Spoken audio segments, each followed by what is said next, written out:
नीलपुर गांव।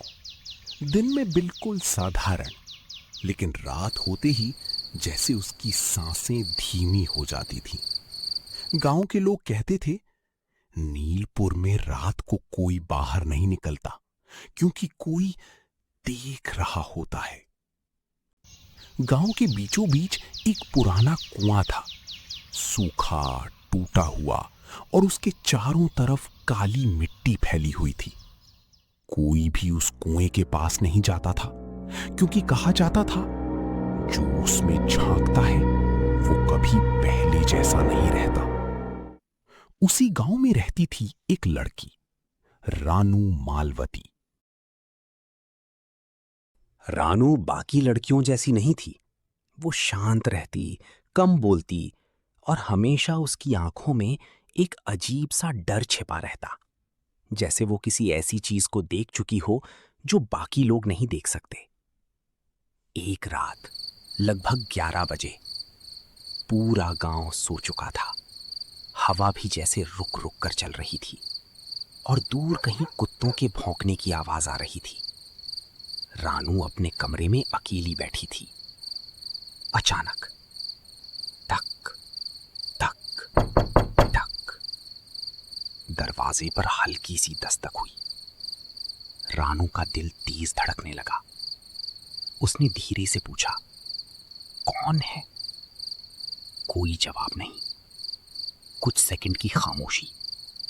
फिर से टक टक। इस बार आवाज थोड़ी ज्यादा तेज थी।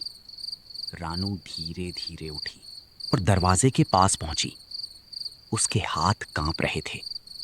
जैसे ही उसने दरवाजा खोला, बाहर कोई नहीं था, सिर्फ अंधेरा और ठंडी हवा का एक झोंका उसके चेहरे से टकराया।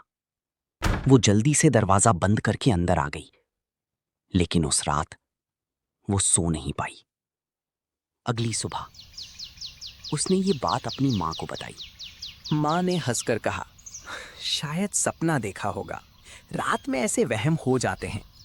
लेकिन रानू जानती थी, वो सपना नहीं था।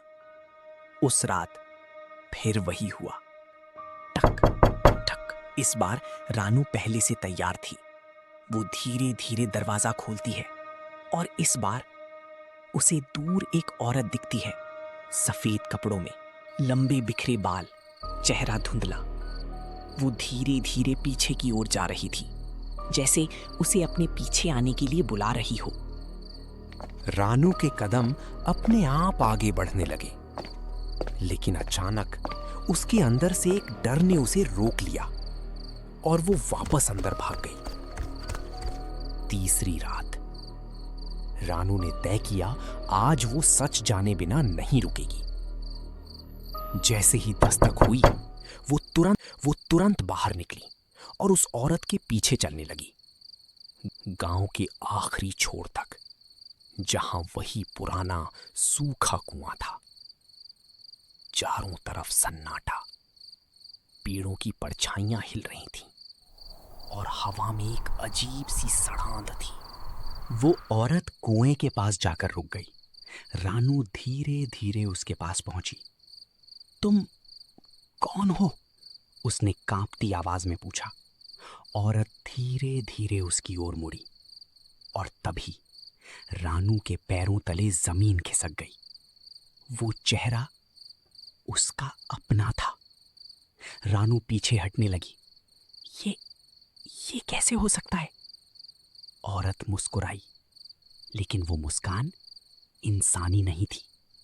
उसने धीमी आवाज में कहा, तू यहां की नहीं है रानू, तुझे यहां लाया गया है। रानू की सांसें तेज हो गई। कि, किसने? औरत ने कुएं की ओर इशारा किया। वो जो नीचे है। अचानक कुएं के अंदर से एक आवाज आई,